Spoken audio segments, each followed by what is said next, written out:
Okay, trustees, you are live. You are recording. Phone lines are open. You are good to go.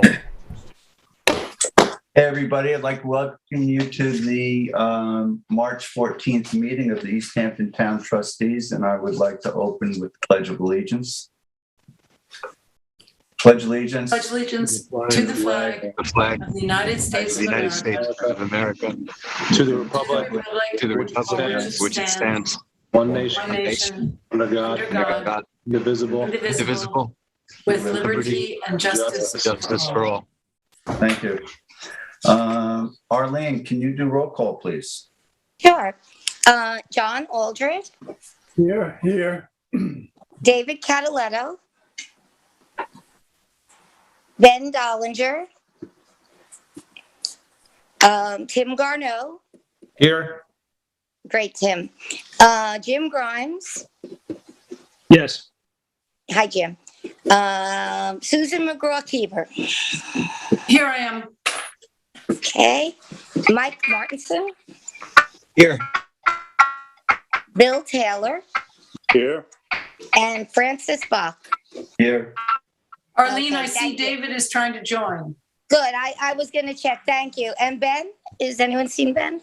I don't see Ben yet. Okay, thank you, Susan. We'll just mark it Welcome. down if he comes at the time. Thank you. Okay. Matt, do we have anybody in the wings? You have 0 phone calls on the line. Thank you. Okay. Lori Wilkshire is here. I'm here. How are you? Good. Can you hear me? Yes, we can hear Okay. you. Okay, so Lori of Land Planning Services is here regarding the application of Bonnie Madison, owner of 307 Kings Point Road, Suffolk County Tax Map 300-24-1-11, with an application to replace her 90-foot stone armor revetment in place, in kind, to backfill with sand and to replace her grass. Who's playing the background music? Someone needs to mute hear that themselves, too. please. Someone has a television on. Yeah, if somebody's watching this on TV, please mute yourself. Think it's better. Thanks, Great. Lauren. Okay, Lori, you're on. Okay, so this is an application that's already been approved by the ZBA and the New York State DEC. It's an existing revetment that was built back in 94, and it has run its course of usefulness. We submitted letters to the file from Aram Tertullian, Drew Bennett, and Rambo Construction that this existing revetment is in fact failing. Drew Bennett wrote very good report about it, that the revetment is showing several signs that the rock revetment is prone to structural failure. In simple terms, the existing rock revetment is settling and spreading and losing its effectiveness. There are signs that rocks have been washed off the structure by waves. The front face is losing its ability to withstand the forces applied by waves as they wash against the slope. This leads to instability. There are signs of undermining as the toe stone from past large storm events. Sand was washed away from the toe, causing the toe stones to shift or roll toward the sea. This has caused settling and a negative effective to the design slope of the rock revetment. There are signs of waves overtopping, which has led to scour of material behind the rock revetment. The top of the wall is no longer supported by underlying material, and it is collapsing into the scoured area behind it, lowering the top of the revetment. So we're proposing to reconstruct the revetment. They put together a protocol, which I don't know if you've all had a chance to read, but basically they're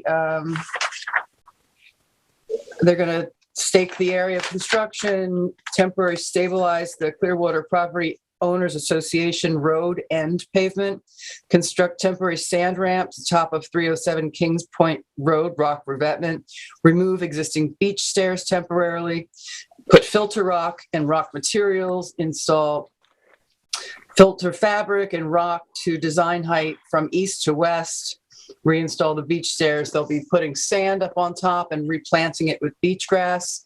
And then, of course, letting you all know that we're done. So, like I said, we already have permits from both the ZBA and the DEC. And this revetment's over 30 years old, and it needs to be. Hey, Lori, do you have Army Corps at this point? No. We don't get our Army Corps except for navigable waters. Okay, usually they want to, Bill, I saw you on there. Don't they usually have to give a letter of non-interest? Non-jurisdiction or something like that. Yeah, they would consider Gardner's Bay now. All right. Hey, Lori, I think you mentioned replacing in place in kind. Is that to the same elevation as the existing revetment? That's correct. Okay. Given the fact that this, excuse me, that this revetment has continually overwashed, which is part of the rapid degradation of the existing structure, was there thought given to raising this thing up the 18 inches? Which there was, but we got so much pushback.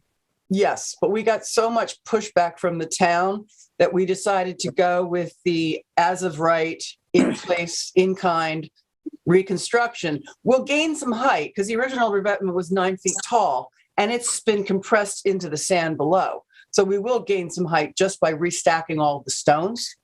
Yeah. Yeah, listen, my only concern on this, and I think it's unfortunate that you did get pushback from the town because this has become something that's pretty much well established in the coastal construction community, that structures, especially given the aspect of this project, that you have an existing condition that was getting overwashed on such a regular basis. Mm-hmm.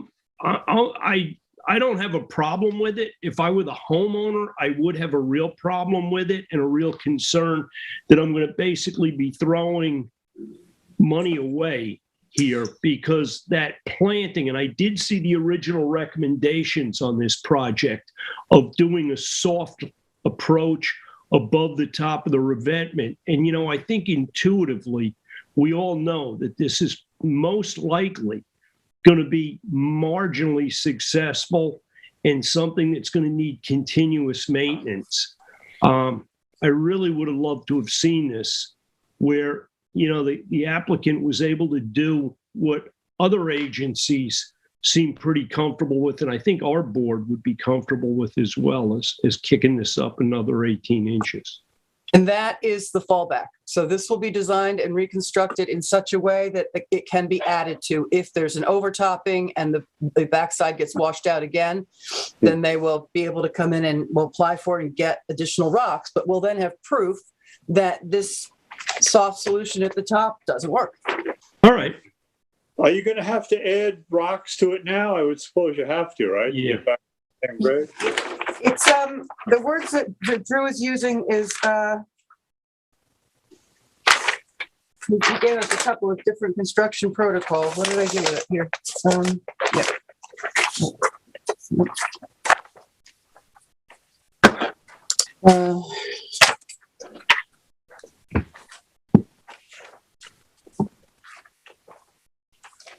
I just had it. Where did it go? That was so good. All right. He uses very specific words about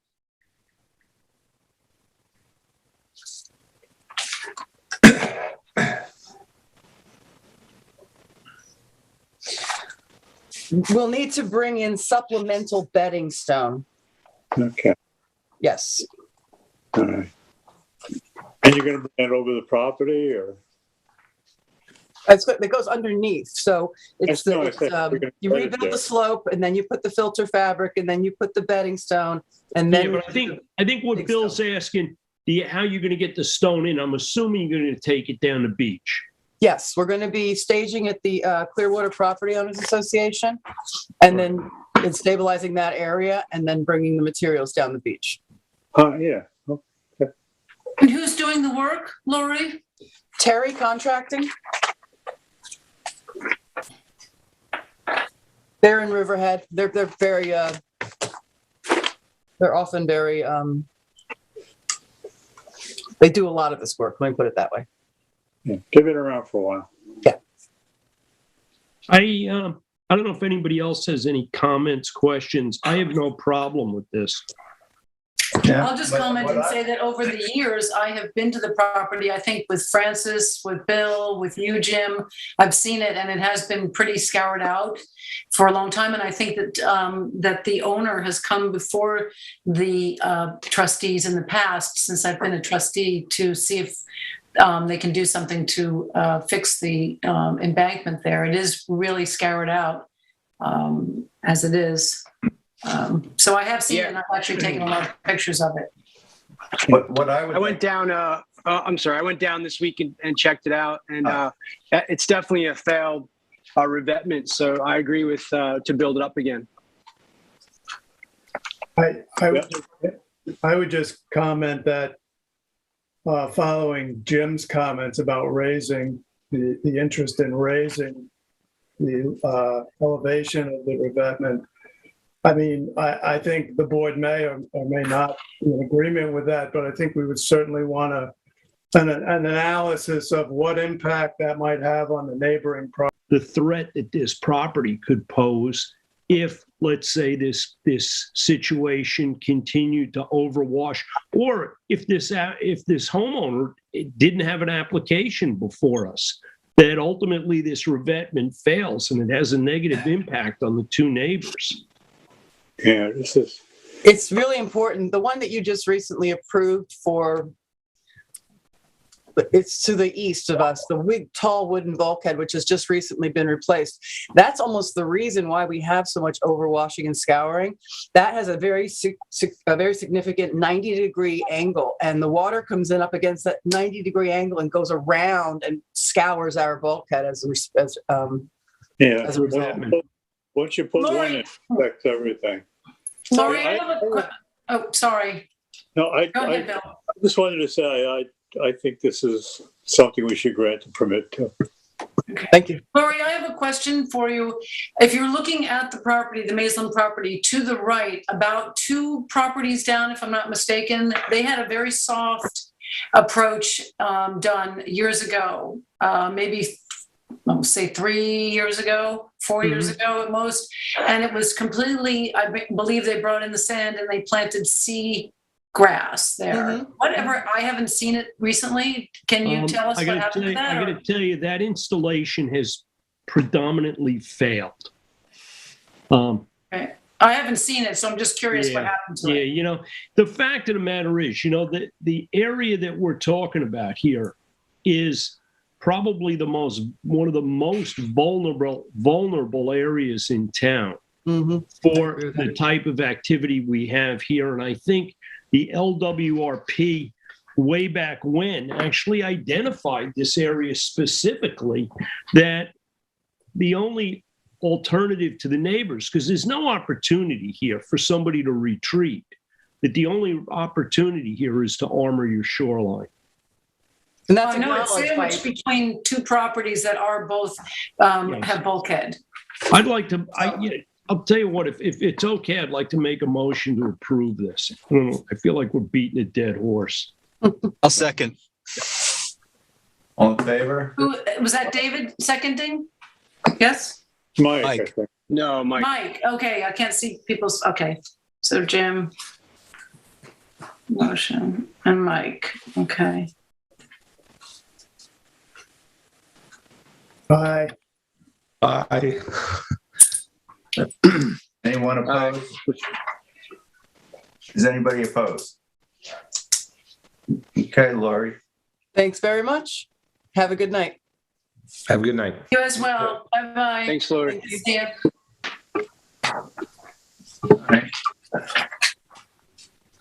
Matt, anybody on the phones?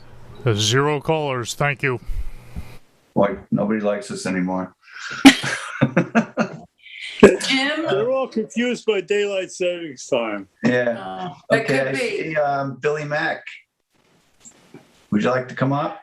Hey guys, how's everybody doing? Hi, Billy Mack. How are we doing? Everybody having fun this year? Lots of fun. Good. All right, so let me, Go ahead. Billy's here, Billy Mack from First Coastal, on behalf of Jerome Griffiths, owner of 60 Hedges Bank Drive, Suffolk County Tax Map 300-35-1-1.7, to convert a trustee permit T number 1-21 to an annual bluff maintenance permit to be allowed to repair and restore areas that are damaged by winter storms to the specifications approved on the original trustee permit. Thanks, Francis. Hey, everybody. Billy Mack, First Coastal.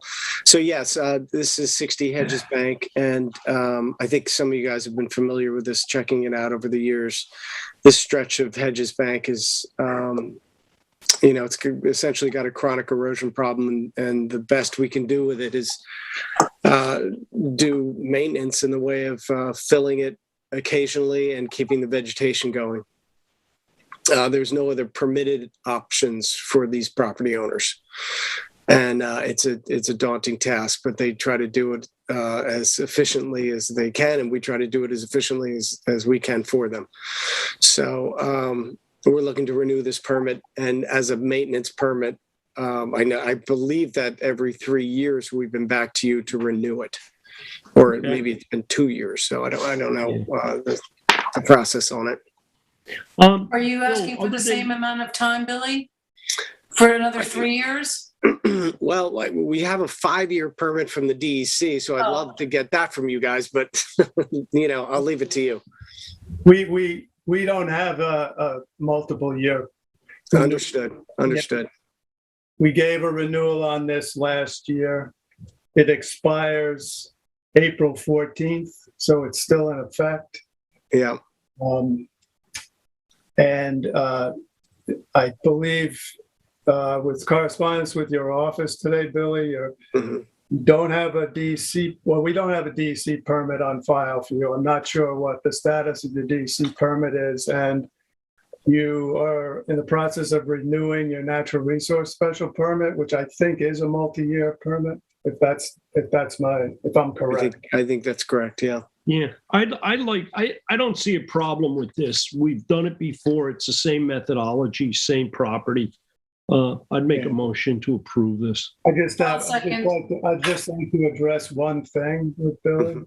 Sure, John. What is it? I have a problem with it. Yeah. But I did notice on the natural resource special permit that there's a moratorium on work between March 15th and October 1st for anything involving this project. So, we can give a permit, but it's really not going to be any good until October, as far as I can read. Sure. I believe that's related to trucking in material from the beach.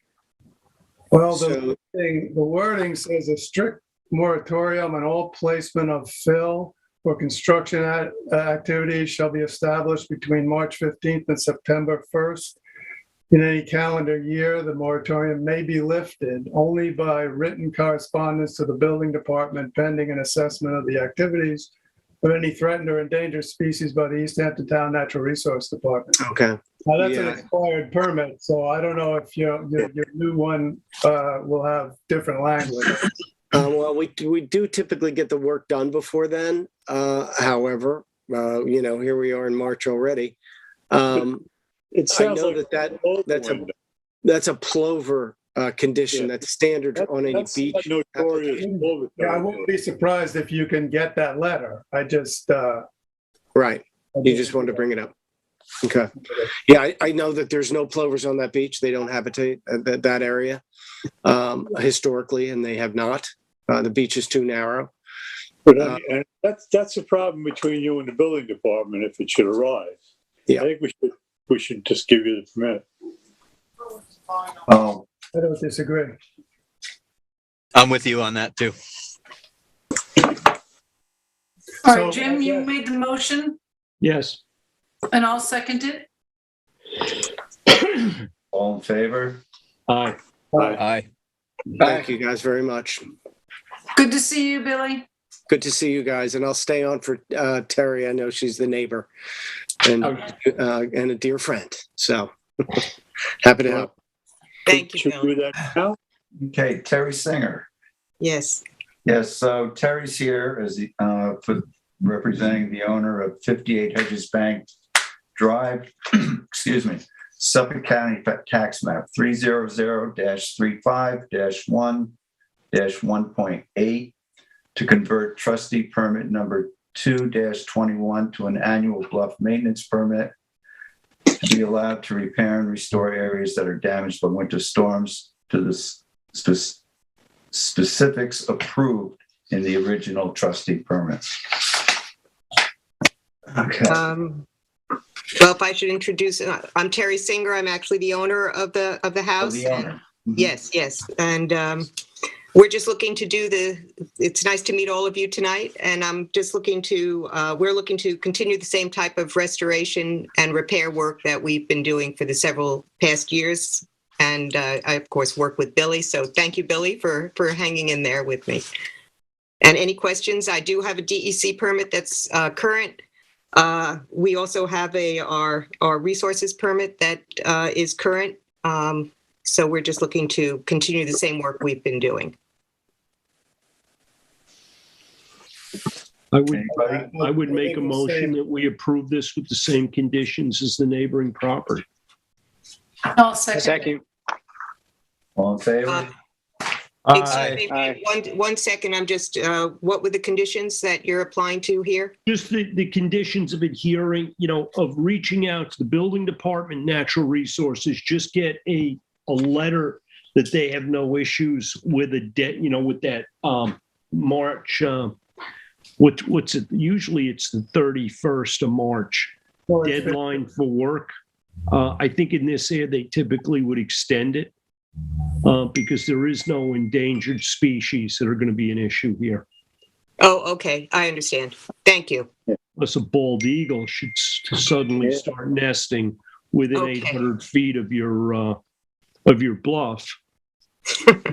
Okay, thank you for that clarification. Just look at condition 3A of your natural resource. I see it. I see it in front of me. Thank you. I do see that now. Okay. Okay, so all in favor? Aye. Anybody opposed? Okay. Thank you very much. Good evening. Thank you, Terry. All right, and I see one more name pop up here. Matt, any callers? 0 callers. Thank you. Okay. Tyler Armstrong, how are you?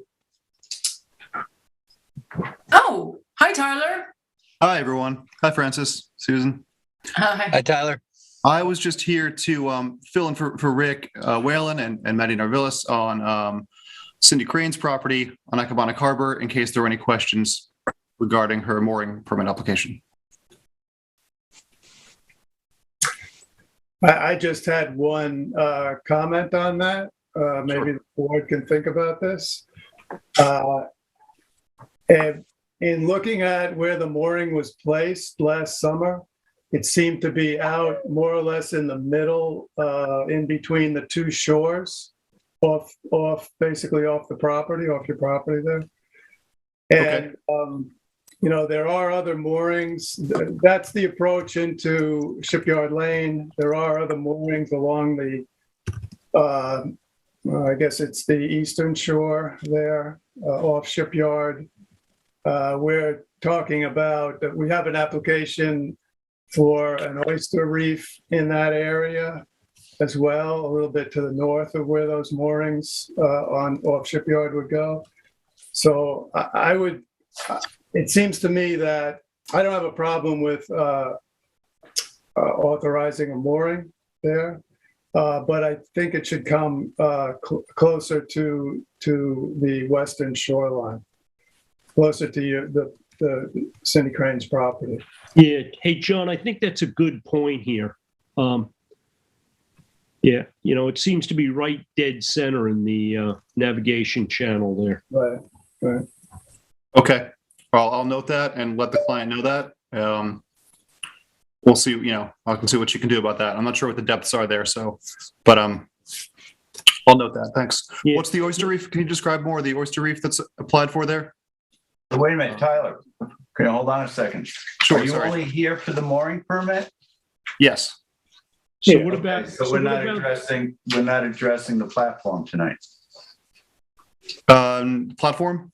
I don't think the application's been made yet, has it? Okay, for some reason I thought it had been. Okay, Sorry, Francis, for what exactly? For the floating dock itself? yes. Should already be permitted, right? As I understand, she got a permit for 20 and 21, and then 22 is forthcoming? No, she got a permit for the mooring. No, I can jump in. She did agree to go back to the original 4x10 dock, although the intermittent owner from the 90s or something made it a 10x8. So she has paid her back annual fee for 4x10. She is withdrawing to change the dimensions of the dock. She's staying at 4x10. Hey, Arlene, that's great. Do we have that? Hey, Arlene, do we have that in writing? Yes, she signed the dock agreements and paid. She paid and signed. No, that's not what I'm asking. Oh. Do we have a written commitment to put this back to the original permitted size? There is a letter. I believe it. From last year. I can check the email that he sent. Yeah. Okay, just that's the only thing that concerns me is it's easy to agree to all this stuff based on a telephone conversation, but I think it's going to be important that we get some Jim, written commitment here. Jim, I'm anticipating a separate application for a catwalk. So Okay, let me address both of those things, if you don't mind. Jim, I know we've emailed with her and she intends to buy a 4x10 float and install that for the next season. So of course, right now there's no float in there, and she will, in the permit says 4x10. So that is written. And so she's committed to buying a 4x10 float to install for the season. Okay. So. And yes, Francis, as I understand, there's a forthcoming application to legalize the current catwalk. Yeah, well, that's a different issue, I guess. Yeah, it is. Tonight, I think we're addressing the mooring permit. Can I jump in about the mooring? Why don't we vote on the mooring permit? And then that's all we have. That's all we have right now. That's what's on the agenda tonight. There is an application forthcoming, so when that application is submitted. My suggestion is that you try and move it as close to the property as possible. I would just I understand that concern. I'll let them know that. I would just recommend, or let me put this out there for the consideration of the board. Last year, we did this as a non-renewable mooring permit in light of the situation on the shore with the catwalk and the dock. I don't know that. Yeah. Hey, I would think for consistency's sake, we should make this one also non-renewable.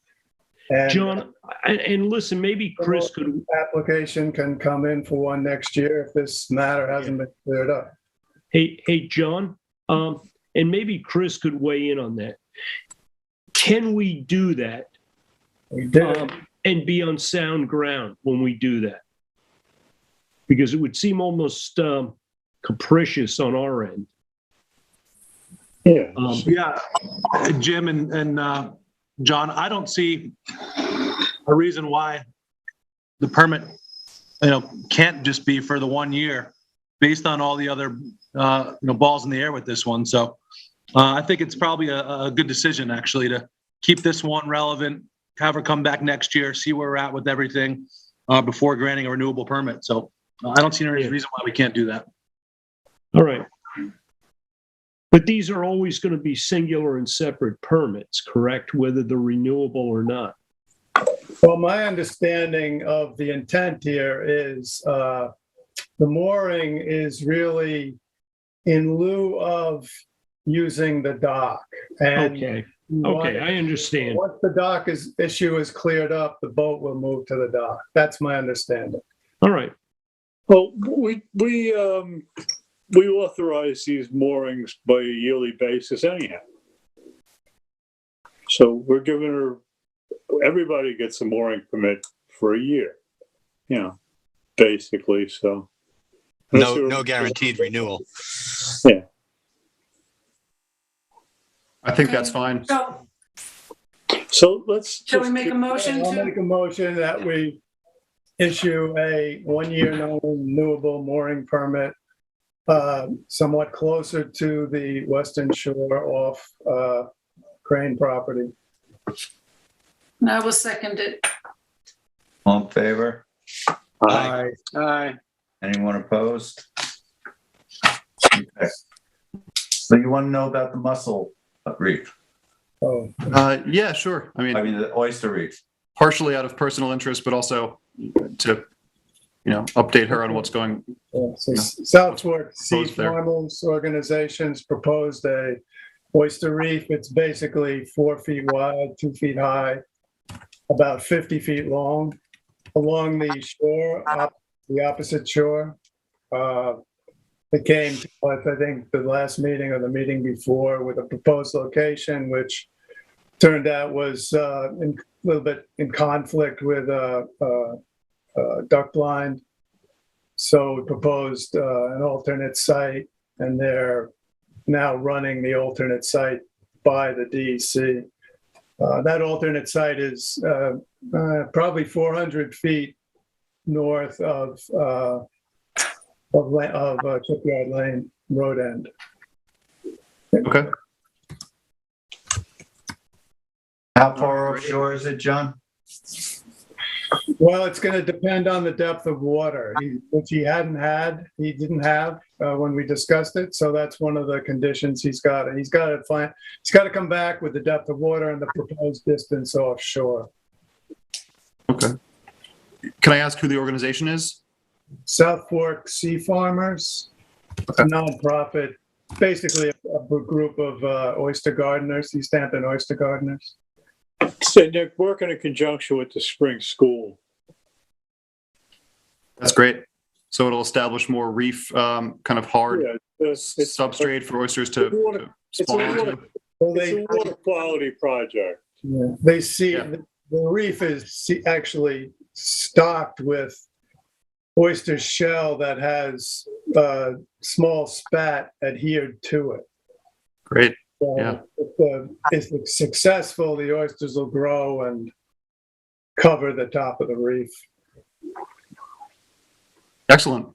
Oh, sounds good. Sounds like a good thing for the water. And Okay. Well, I'm. Thank you. Good seeing you. Yeah, nice to see you guys. Absolutely. Okay. All right. I'll see you soon. Have a Thanks, nice meeting. Tyler. Thank you. Take care, Tyler. Tyler. All right. Matt? Still nobody? Still nobody, thank you. Such a lonely job. So new business, Lazy Point launching ramp. Jim? Before you go and describe everything, if you'd like, I have pictures I took today. Because I was surprised by how much it's changed since I was last there. So if you want, I will bring up some pictures. It's Susan, if you want to do that, that's fine.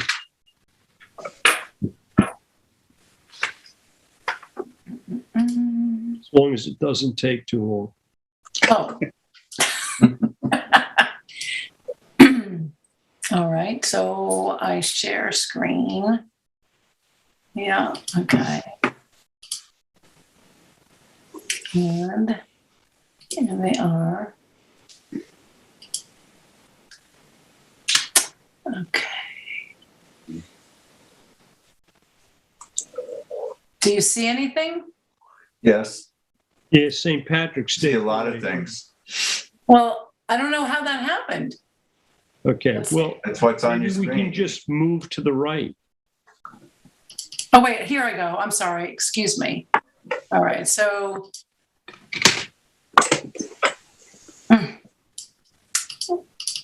I'm trying to do, all right, so here we go. So this was earlier this morning. And that's looking to the left at the end of the ramp. Here's the area of the ramp area. And this looked pretty dug out to me. And here is the sand that Jim, you described is going to be placed. That's to the right. And here's the ramp. Susan, maybe we can, do you have a picture of the other side of the ramp? The east side? Well, this is one side and then the other. Behind the pile of sand. Okay, No. that's to the right of it. There. No, still All there. right, hold on. Let's see. Can't If bury they- that rock, Jim. Not going to bury the freaking rock. That's the Tom Lester rock. Gonna move it to Mile Hill, right? No, we're not moving it to Mile Hill. Not moving it to Mile Hill. Okay. Unless you want to come down with your pickup, John, I'll put it in the back of your Okay, pickup. this and is after as that, far it's to- yours. This is as far, Jim, to the left as I. Well, that's actually, they're going in the other direction. Anyway, Well, I just just took if you you to the go other back to the picture of the ramp, Susan, one more. Now, there you go. Stop there. Okay. I was notified by some members of the public. One about the condition of the ramp. The other is over by Susan Noble's house. That little road end there is also kind of eroded out. And I went in and looked at it with Jimmy Bennett. We both came to the same kind of conclusion that with a moderate amount of input, we can basically make this ramp far more safe and serviceable than it is right now. Okay, what isn't shown here is on the east side of the ramp, there's an 18 to 24 inch drop from the concrete down to what is the beach elevation right now. But the proposal that I got from East End Excavating was one to add some riprap stones similar to what you see in the foreground here on that east side, bank that up to the ramp, and then marry the two grades, okay, using that pile of sand that's there. Some of that sand would be utilized to sort of feather the grade to the forward of this picture and to the left, and also regrade the parking area a little bit and grade up to the ramp itself. Right now, there's like a 4 to 6 inch lip, almost a curb going up onto that ramp, which makes it pretty difficult if you're backing up with a small vehicle or small tire trailer. This is something that's almost guaranteed to fetch up on something. And then you get to the ramp itself and the condition of the ramp itself. There's basically a hole in the center of that ramp that the town highway department, I believe, filled in with some riprap stone last year.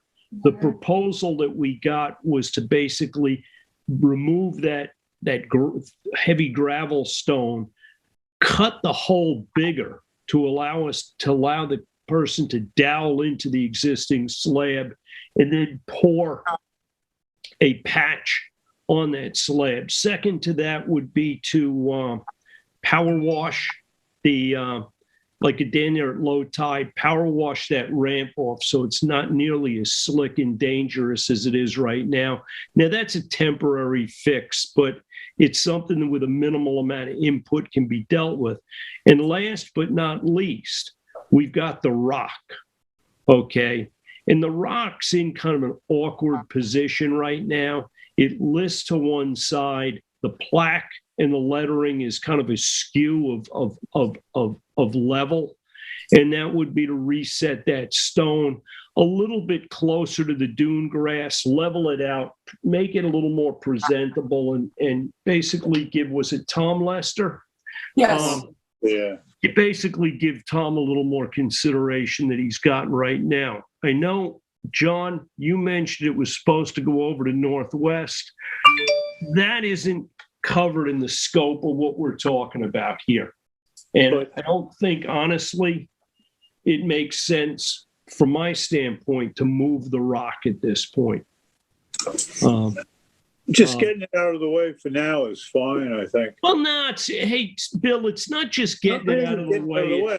It's almost embarrassing. It really almost looks like the rock was shoved off to the side. Yeah, it's been eroded since it was put there, but moving it back makes perfect sense. Now listen, and we'll dig it into the sand a little bit, level it out.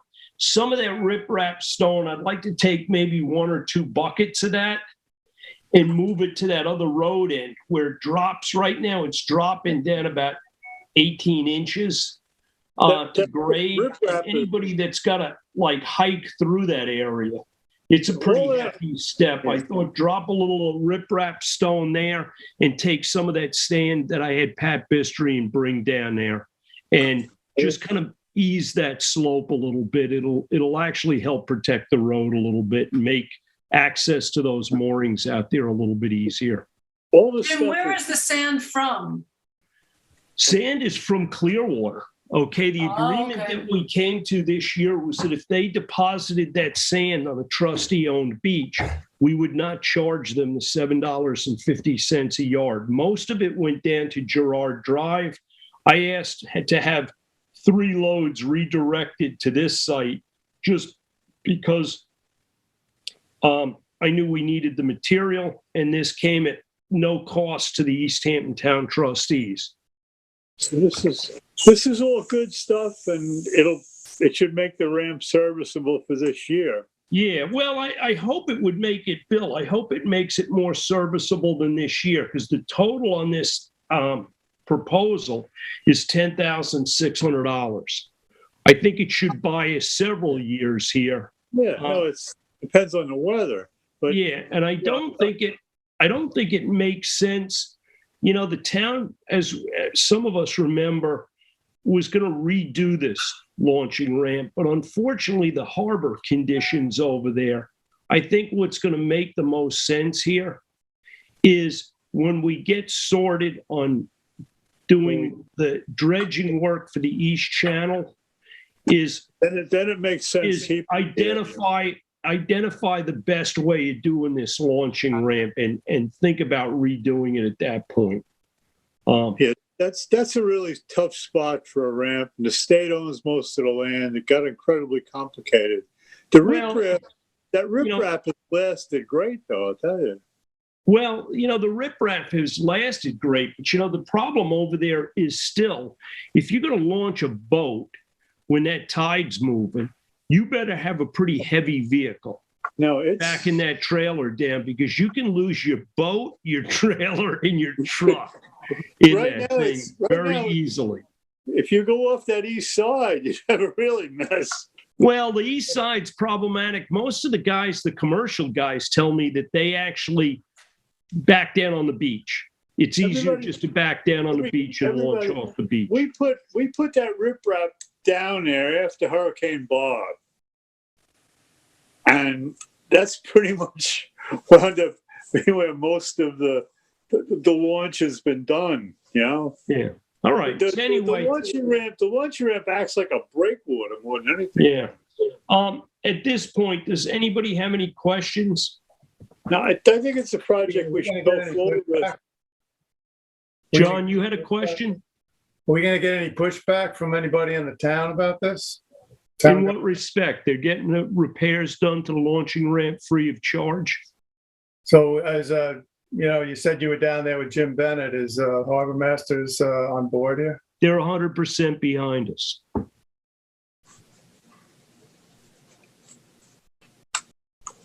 Good job. Good job. Yeah. So would somebody like to make a motion? I'll make a motion. I will make a motion to go forward with the project. Second. All in favor? Okay. Aye. Aye. Anyone opposed? Okay. No.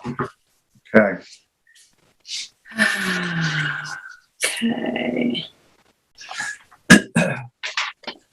Okay, so next we have the Kayak Lottery.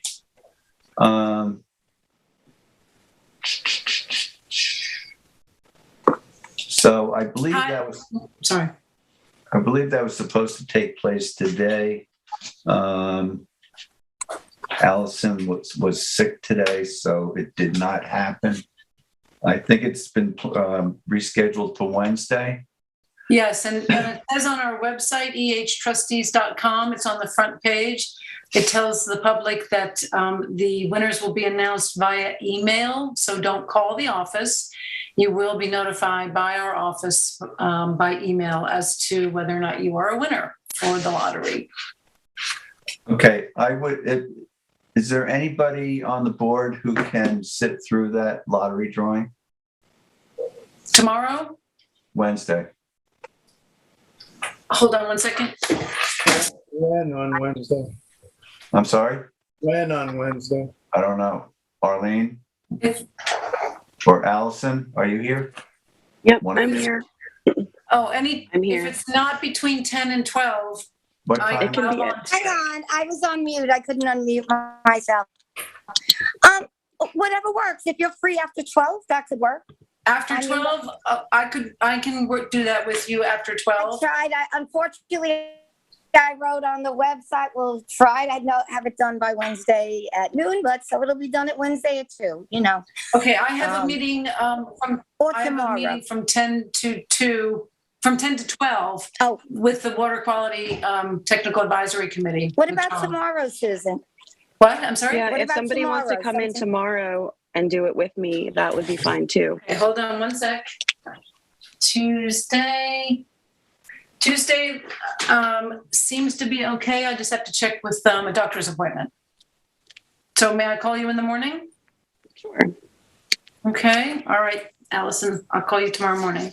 Perfect. Write a note to myself. All the kayak racks are ready to go. Broken rails have been fixed. Oh, great. Thank you, John. Arlene said that you had gone and repaired all of the broken racks. That was a big job, so thank you very much. All 4 of them. Well, that's a big job. Were you up at Settlers Landing? Because we have quite a few wrecks there. They're all okay. Perfect. Okay. All right, move on. John, do you want to take this one? Discussion to amend an annual resolution regarding trustee fees for different types of applications.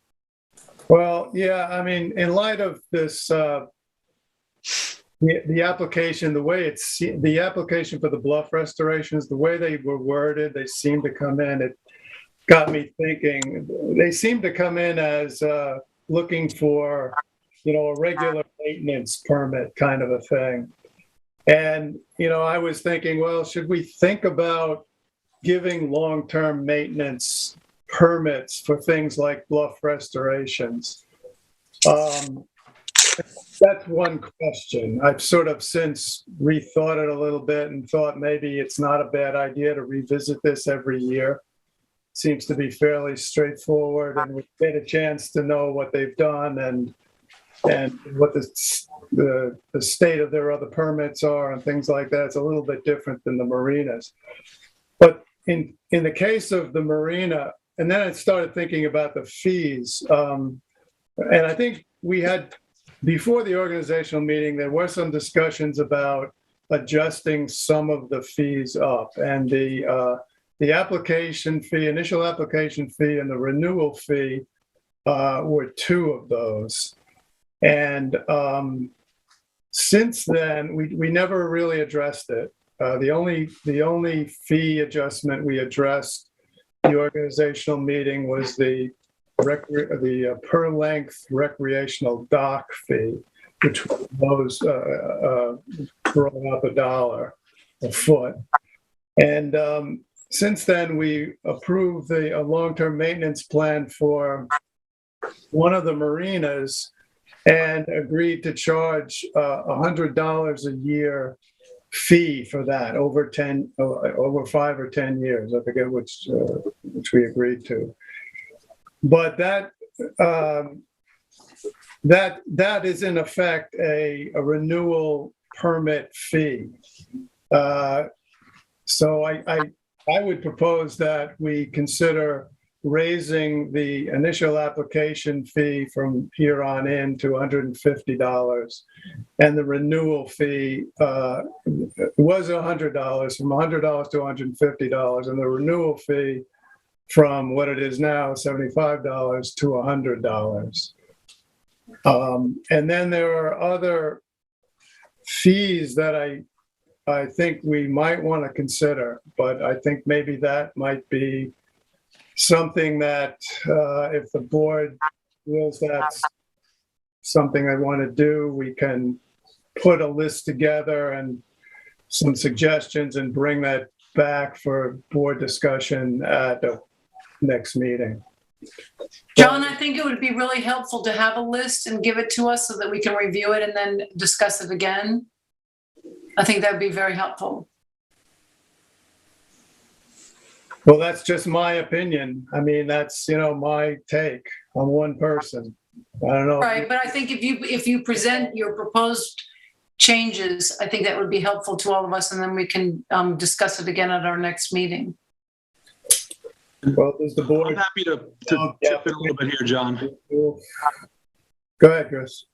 I was just going to give a little background for all the trustees, just from a high level, on sort of managing the rules and the ways in which we would go about amending the rules now and in the future. So just so we all know, typically the rules are, any changes to the rules will be made at the organizational meeting, sort of as of right, as an annual thing. You sort of readopt the rules. We haven't been so vigilant about that. We've sort of just let them kind of roll over from year to year. I think we really do need to make a point every year of readopting the rules for that year.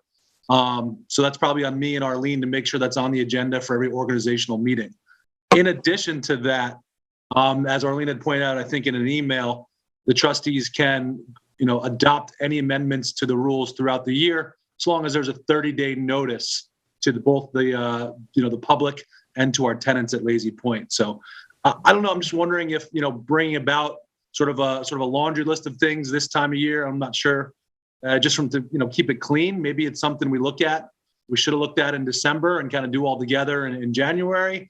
I think maybe this type of 30-day notice, maybe something that's really more important and urgent. But again, those are just kind of the two ways I want you guys to understand that that we should be amending these rules. Should we wait for the next organizational meeting to amend them? It's up to you guys, Bill. Again, you have the right in the rules to do it both ways. But if this is something that we think needs to be addressed a little more urgently, then as long as you have the 30-day notice, then you're good to go. I think it's helpful just to start the discussion at least, and to start ironing things out so that if we do wait for the organizational meeting of next year, we're prepared to actually go forward. Yeah, we have the discussions this year. Right. Change it to it. Well, the only caveat I would offer is the fact that we have approved a long-term maintenance permit with a $100 per year fee, which is in effect an annual renewal. So if everybody wants to wait until next January, we do have an inconsistency in our fees. In that fee anyway, the renewal fee. So if we were to agree to make that consistent and raise the renewal fee to $100 from $75, now we would have an application fee of $100 and a renewal fee of $100 as well. Mm-hmm. So we could either leave it like that or say, well, if we're going to raise the renewal fee, we should also raise the initial fee. Is that something that we can readily do in the next meeting or two, as opposed to having to wait until the organizational meeting? I mean, that is quite some time away. We can certainly correct the inconsistency and change the rules if we feel that need to now. So again, that's not a problem. I was just kind of saying from a broader stroke perspective, maybe in the future it's nice to have these things ready to go for the annual meeting, so we're not popping up rules changes on our tenants at any given time throughout the year unless it's something that's really urgent or meaningful. Well, what, John, you were going to do a review and submit a list? Is that correct? I had just some suggestions for the organizational meeting, but it never really got on the agenda. So, Yeah. They were just my own thoughts. Right. I don't know. Maybe two or three trustees get together and give more thoughts than just one trustee.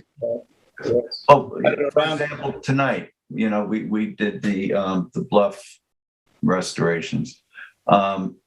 Those things we could consider a multi-year permit for if we wanted to, and work on that and get it ready for the organizational meeting, something like that.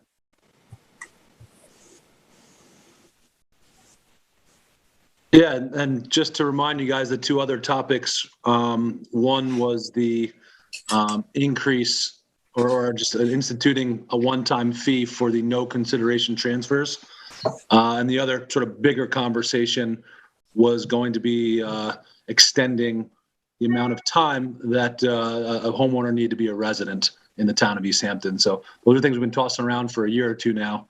That would be nice to kind of sit down and put it all together on paper and have a real discussion about. Maybe you should be part of this preliminary discussion, Chris. Yeah, I agree. I'd love to. But again, So do you want to form a subcommittee then, John? I was going to say, in the meantime, there is no reason why we can't, amend the for this application fee now. As long as you give a notice to everybody, then we can put that in place and then put everything else together for the end of the year for the organizational meeting. So I'm not discouraging you from doing that. Well, if we were to agree to raise the fee for the application and the renewal, should this be the notice and we, wait for comment before we vote on it to a subsequent meeting, do you think? Yeah, I think that makes a lot of sense. Okay. So I'm not sure what the procedure offer a motion to, I don't know. Yeah, for a 30-day, basically to have a resolution for a 30-day notice to the public and to our tenants at Lazy Point of the trustees' intent to raise the application fee from whatever it was, 75 to 100. That'll give 30 days for the public and to the tenants to go ahead and comment. They can join on one of the next meetings and you can make a decision. Well, this is I think everybody might be a little confused about different fees, different amounts. Should we put together a resolution for the next meeting so that it's very clear? This is going to extend things out a month and a half, basically, if we read a resolution at the next meeting, and then that resolution basically gives a 30-day notice period. Perfect. Yep. Okay. That sounds good. All right.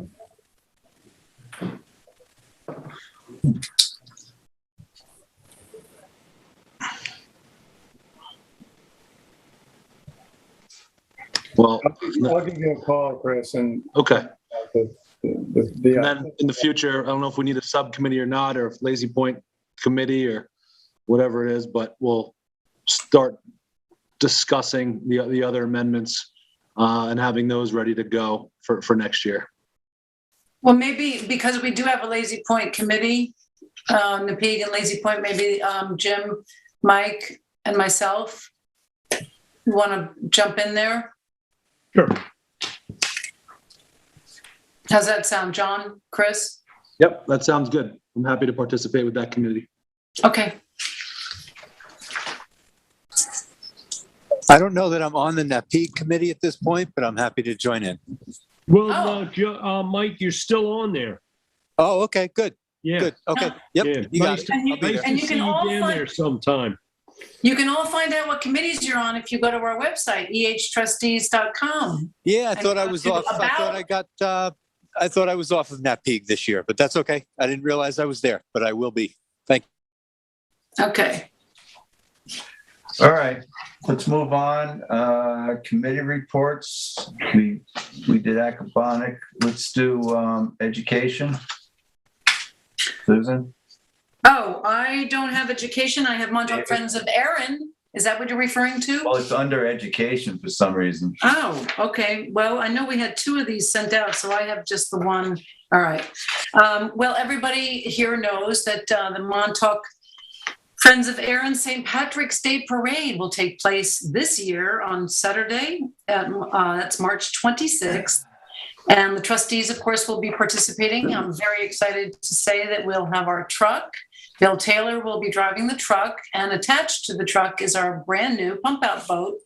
And we have some banners being made up by Allison that she designed and looks terrific, letting the public know how we obtained this boat, the grants and the sponsorship, and also how much effluent was actually taken from the boats that participate in our free services to help keep our waters clean from human waste.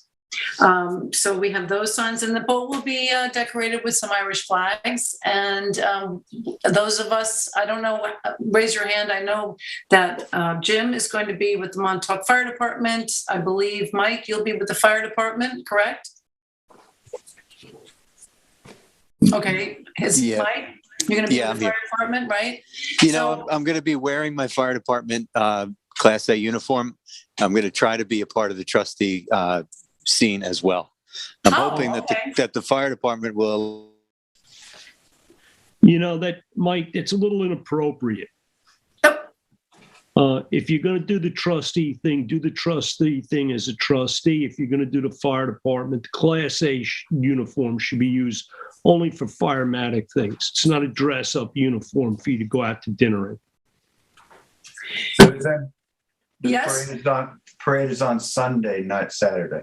Oh, did I say the wrong day? I'm so sorry. Forgive me. I'm dyslexic. The cocktail party is Saturday. Sorry. Thank you for correcting me, Francis. Okay. At any rate, actually, here's a good way for me to do this too. Hold on one second. And I'll just pop this up here, share my screen, so that this is also on our website. And I'm going to scroll back very quickly. Here we go. All right. Can everybody see that?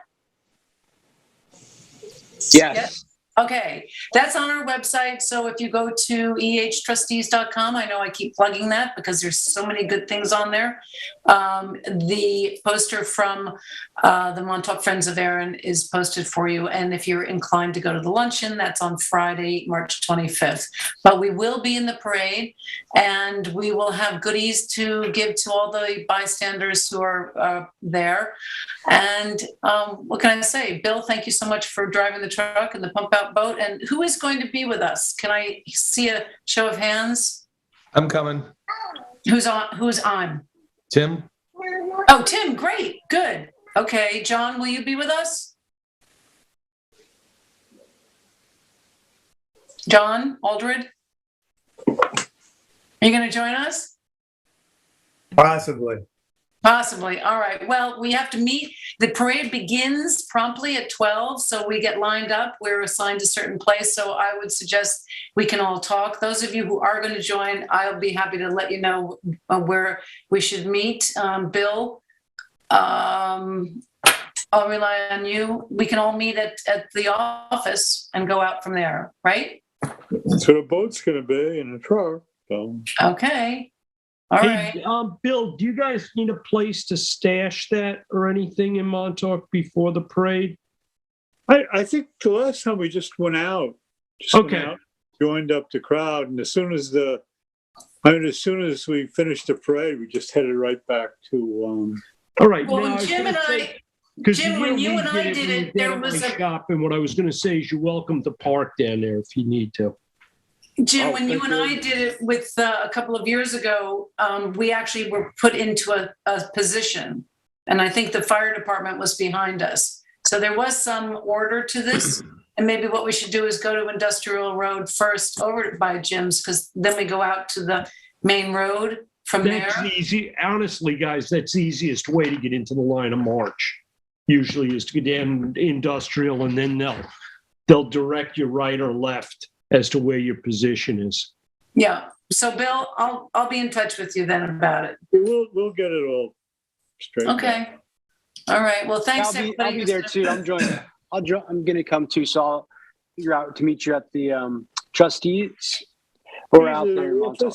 Or out in Montauk, whatever.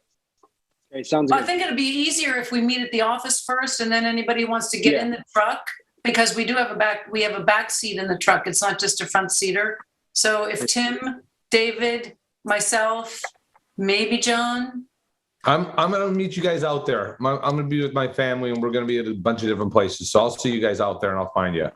Okay, sounds Hey guys, good. how about planning this like tomorrow? Not live TV. Yeah. We don't want to plan this on Saturday before the parade? Yeah. Okay. All right. Well, that's about it Okay. for that. All right. Let's see.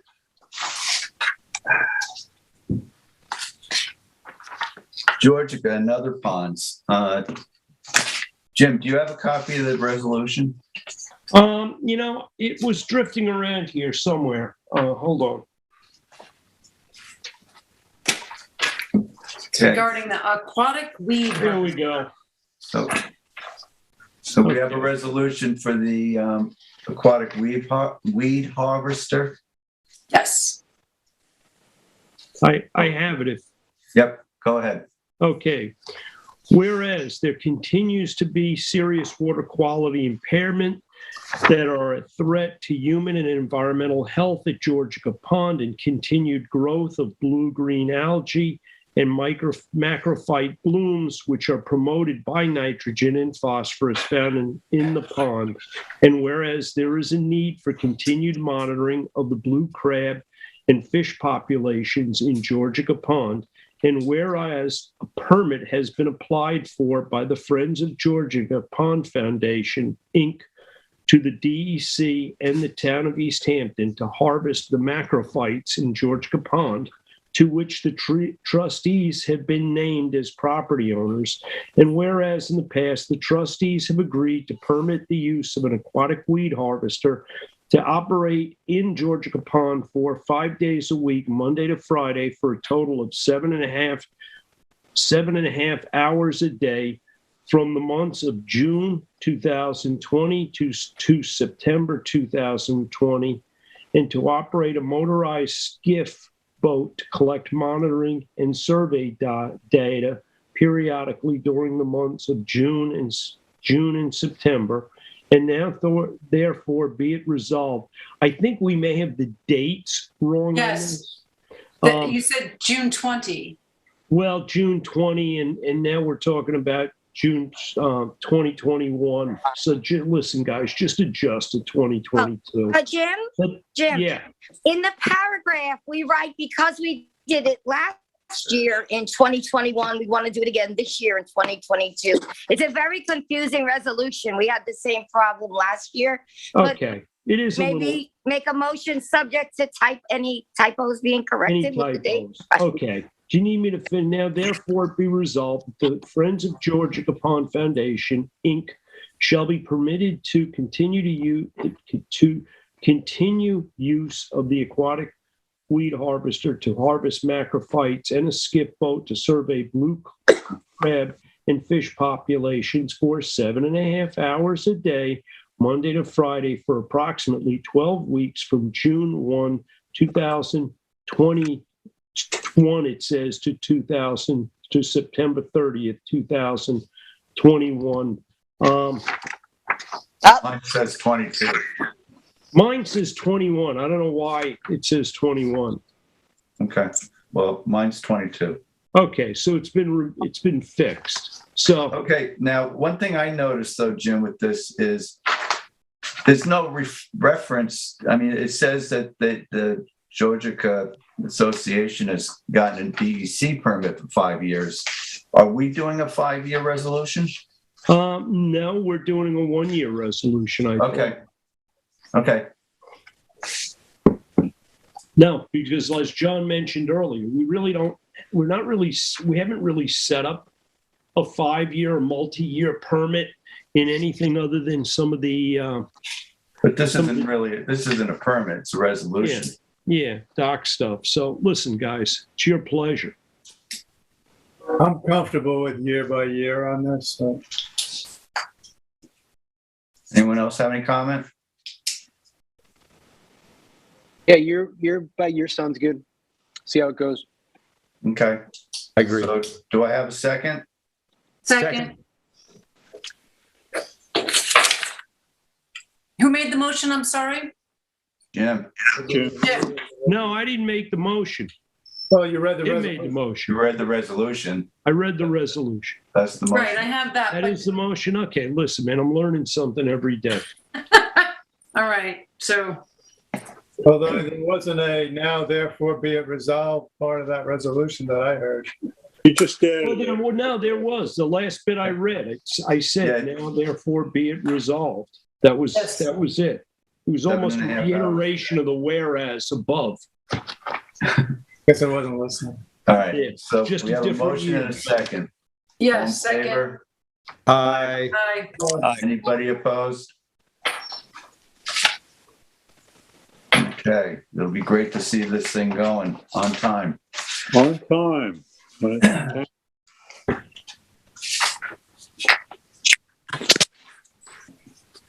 All right, what do I have next?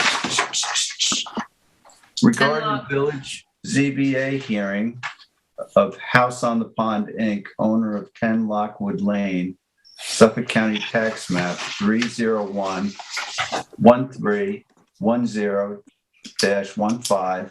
The trustees have submitted written comments to the ZBA focused on shoreline area with the intent of protecting the health of Hook Pond. Who has that? That's me. That's you. As some of you might remember, last month there was an application before the ZBA, and this thing happened to fall at the same day for the offshore wind dedication or groundbreaking. So none of us were able to attend the hearing. We did send a letter asking for the record to be held open for a few weeks after the hearing, which the village board, ZBA board graciously did. I made some notes. Arlene sent a letter over with some comments on the application. For 10 Lockwood Lane, the original proposal was for a 10-foot wide vegetated buffer. This is on a property that the existing house was somewhat close to Hook Pond. The proposed application was to move the house back considerably on the property. I asked for the buffer to be expanded to 30 feet. The applicant, I believe, has agreed to that. We asked that the village ask the applicant to submit a plan prior to the issuance of a building permit of the proposed buffer area, basically describing the species being used, the installation size, the quantity, and where they're going to be used in relationship to that 30-foot buffer. The plan should also show the installation of a project limiting fence and sediment control to limit the any runoff into Hook Pond during construction here, and no irrigation to be installed seaward of the 125-foot village jurisdictional line, and any temporary irrigation for the establishment of the plants installed in that area to only be installed above ground and only basically be able to be in there for a period of 2 growing seasons while the plant material is being established. Arlene put a letter together to that effect, sent it over to the village last Friday before their ZBA hearing, and I don't believe we've heard back from the village at this point, but we have been working very closely with Billy Hajak over the village at trying to establish some consistent criteria on these applications on our water bodies, so that for years it was a little up and down. In fact, this property came before the village ZBA not so many years ago, and basically walked out with a 10-foot buffer, which is kind of anemic in this world. A 10-foot buffer really doesn't truly affect very much. The 30-foot buffer does a much, much better job of capturing any sediments, nutrients, and having 125 feet where we're not putting irrigation in actually does a tremendous job of conveying the excess nutrients into the pond, because that's how the nitrogen, for the most part, gets into the pond. Phosphorus is a little different story. Phosphorus is typically carried in on soil particles, whereas nitrogen is water soluble. It runs right in with the water. We had another application that was before the village ZBA, which was for 17 Turbo Lane. We asked for pretty much the same conditions for a revegetation plan of the area that was going to be replanted. And again, we're asking for name of the plant, the size that it's going to be installed, the proposed quantity to be installed, and the location on a plan. And the reason for this is it's very easy to get a list of plants that are going to be used on some of these restorations.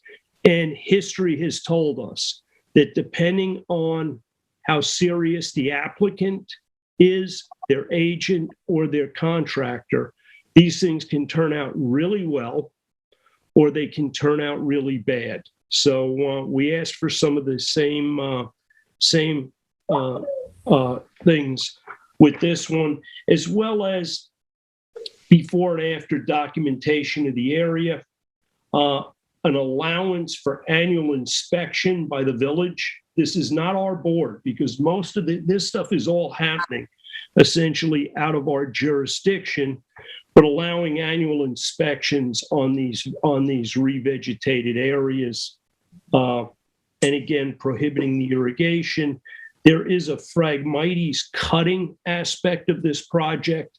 And again, we've had some situations here where the oversight of the cutting activities has been not as consistent as we'd like it, where other things are being cut besides the target plant material. We asked that and this was actually something that the village was also asking, that all the cutting activities are to be overseen by a qualified biologist or individual agreed upon by the ZBA board or their representative prior to. Because the norm on this stuff is when things run amok, the first thing the homeowner or their agent says is, well, they sent the B team out there and they kind of screwed up, and basically they cut all the trees down in the wetland buffer. It really doesn't fly. So that's to try and address some of those issues. And that's all I really have on that. Okay, and is it a similar story on 17 Turbo Lane? I just did 17. Oh, you did? I'm sorry. I thought you were still talking about the same one. Yeah.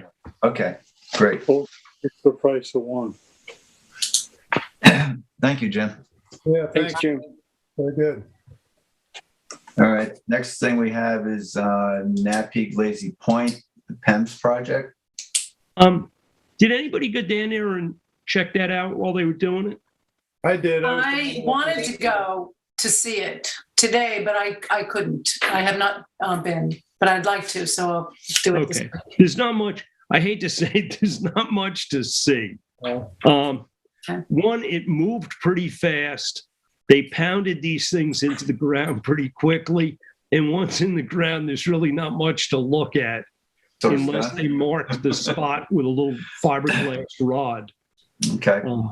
Yeah, I was down there a few days ago, and I spoke to Mr. Christensen, and he told me all about it. I didn't think anything was in yet either. Yeah. They were setting up some electronic equipment. It looked like it might have been a camera. I think they were going to set up some monitoring, that they were going to do like a daily or timed photographs. Yeah, I think also the camera is being installed for safety purposes so that if there's any damage that needs to be repaired, they'll have access to that. I remember that was part of their presentation to us. Yeah. So anyway, Mr. Christensen was out there. Mark Laska, the fellow that we spoke to several times, was there. The town Brian Frank was down there. Elaney, Tyler Borsak was down there. They checked it out, but they didn't get good weather to do this. I mean, it was some of the worst days to be down there. When did they do it? They did it, what was it, Tuesday, Wednesday last week? Okay. Oh, okay. Yeah, the wind was howling like crazy. It was just bitter and raw down there. Beautiful the day I was there. Yeah, that must have been Thursday. Yeah, I think it was. Yeah. Just as they were leaving, just as they were loading that thing on the trailer. Yeah, the wind dropped out. Sun came out. It was beautiful. All right.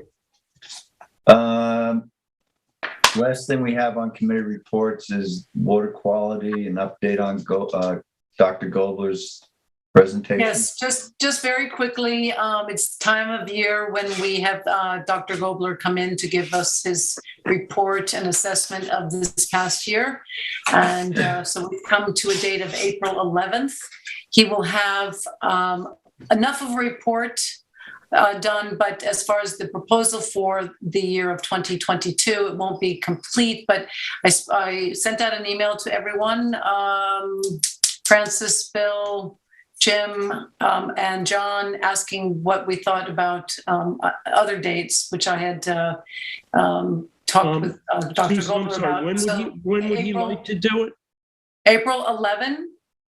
Yeah, he will be. He'll come in. So we'll have enough of a report based on 2021, and then from there he'll come to us and follow up with the proposal for this coming year. And if everybody remembers, last year he was able to use. It came late in the season, but the catamaran that went around the waterways and to scope out the water quality, then that was a brand new thing that he's added to his toolbox, so to speak. So that should be very interesting. I think, John, you had taken some pictures of it when it was out on Montauk Harbor last year.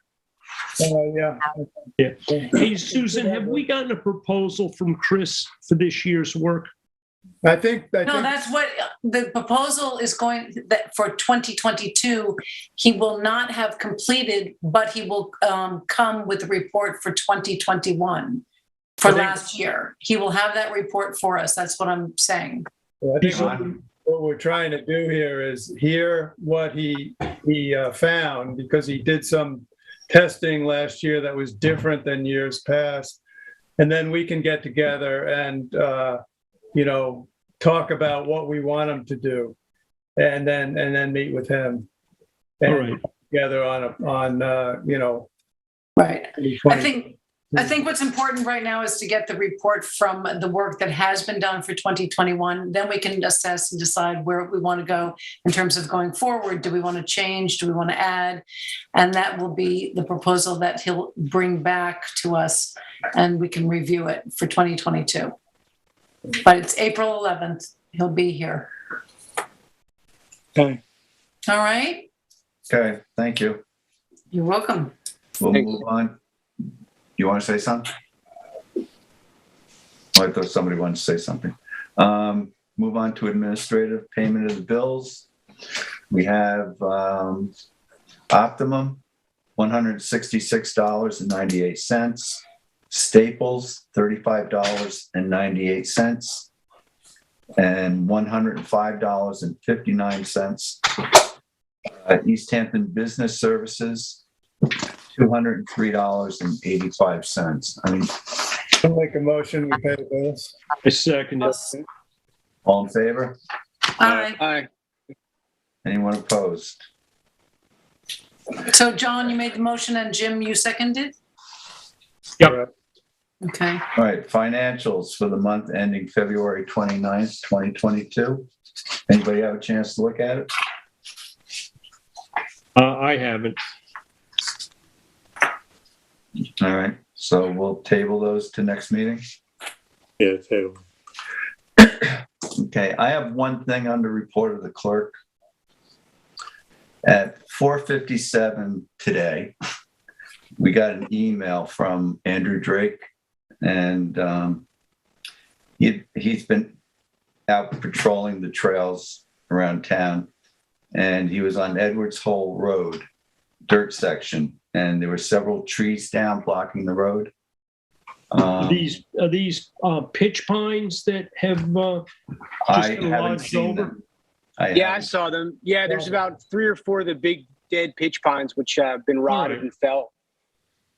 Can we, listen, this is our problem. Do you want to basically get a price from somebody to cut these up, chip them, or cut them up and roll them off to the side of the road? Can we get the same guy who did those trees for us recently? I can ask them.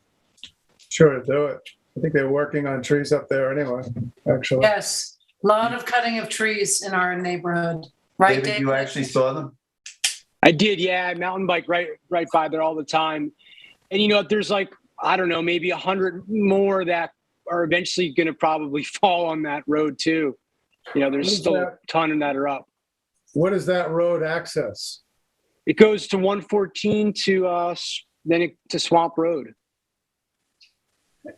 But there's really you can get to all the houses without having to take that road.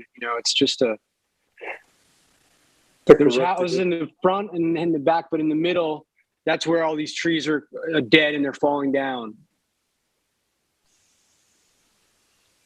I guess my question is, are we going to, incur lots and lots of expense for a road that, if it's a necessary road, that's one thing, but if it's...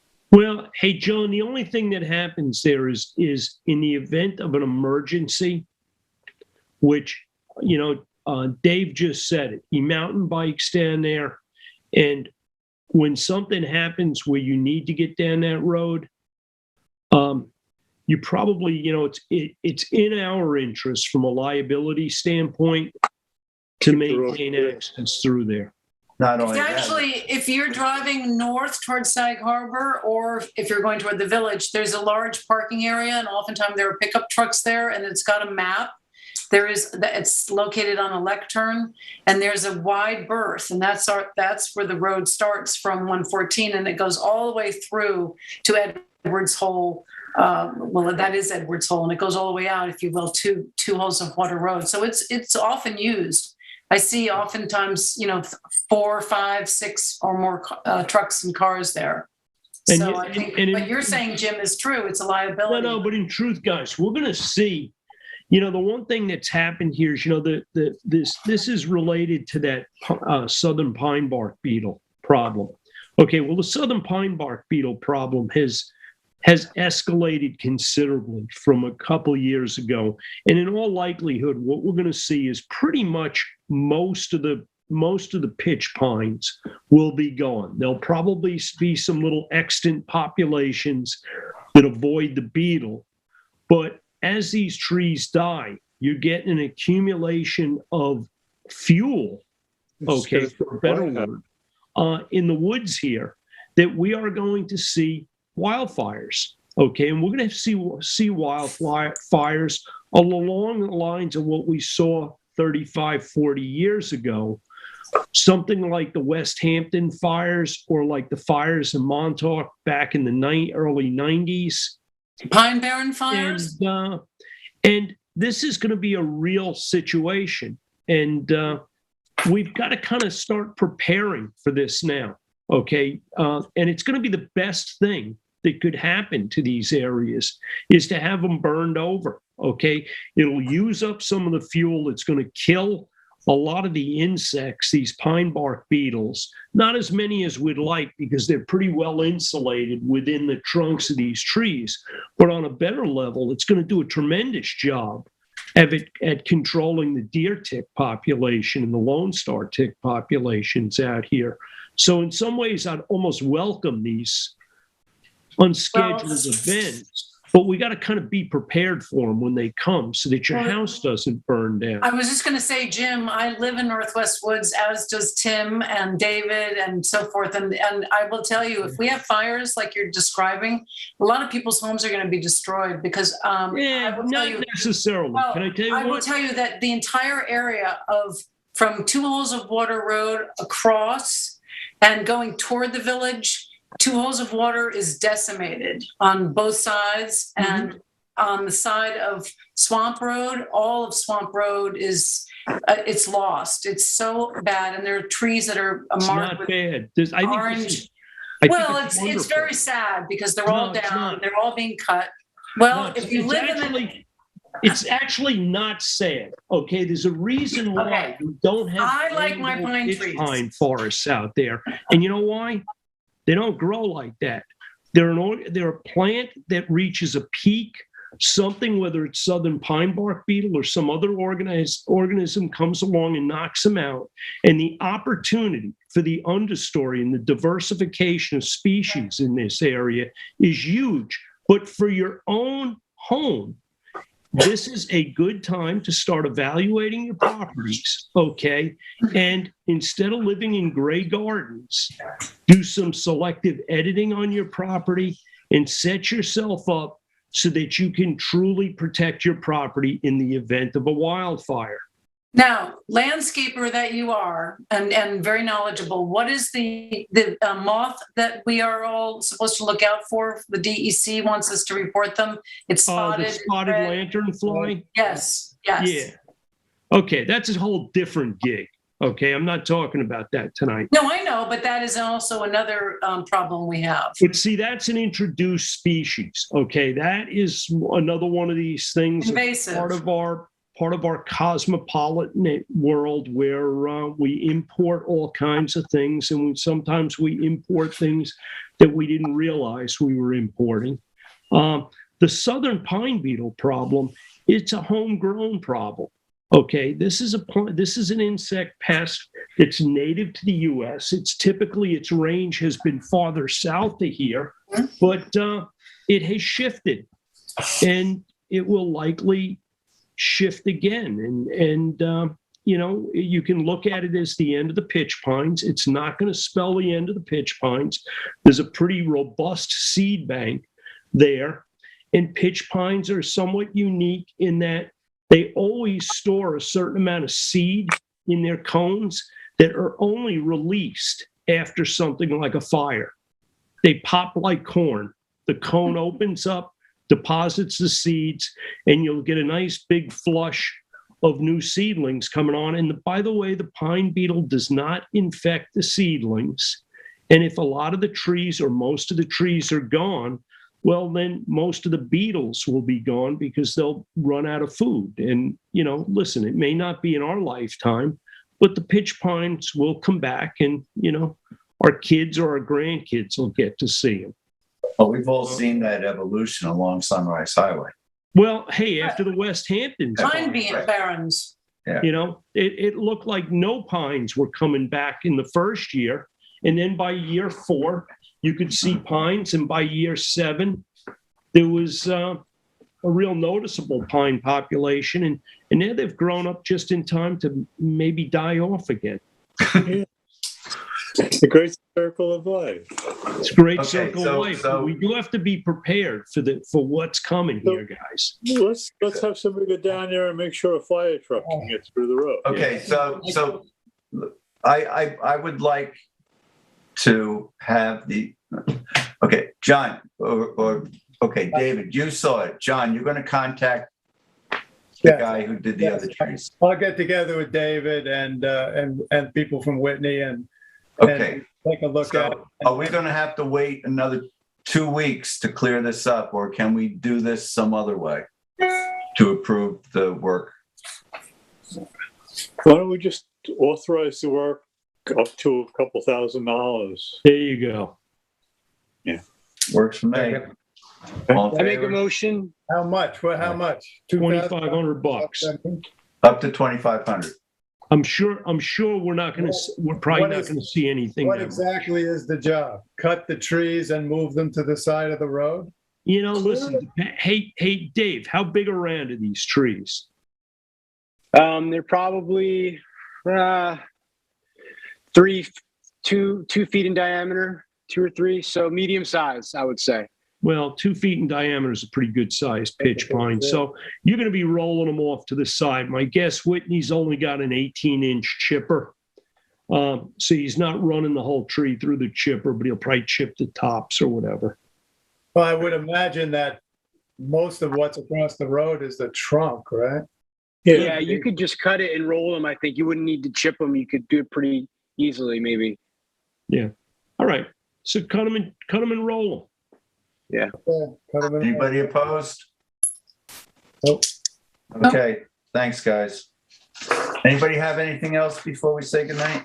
I do 2 things. David Cataletto, we just posted for David. He's going to be giving a presentation at the East Hampton Public Library. So David, you want to talk about that just briefly for a second? Thanks. Yeah, it's on the history of education in East Hampton, going back to the earliest schools. And I'm going to be talking a little bit about the early trustees because they were responsible for getting the first schools going in East Hampton and Northwest Woods and stuff like that. So What date is it? What's the date? It's the 25th at the library, the 25th, Saturday. So I'm sorry, it's Friday. It's Friday. Yeah. And the time? That's going to be available on LTV also, right? 7 o'clock. Yeah, it'll be on LTV too, Bill. Yeah. Okay, so if anybody wants to get that information, again, it is on our website under events. So thanks so much for that, David. And also I want to just let everybody know that this year, after the pandemic, CCOM will once again be sponsoring, and this is where the Education Committee comes in, the Montauk School Science Fair, which we are signed up to do. So David and I will be attending that. And it's a fun event and it's great for the kids. They come up with science projects and then we go and we act as judges.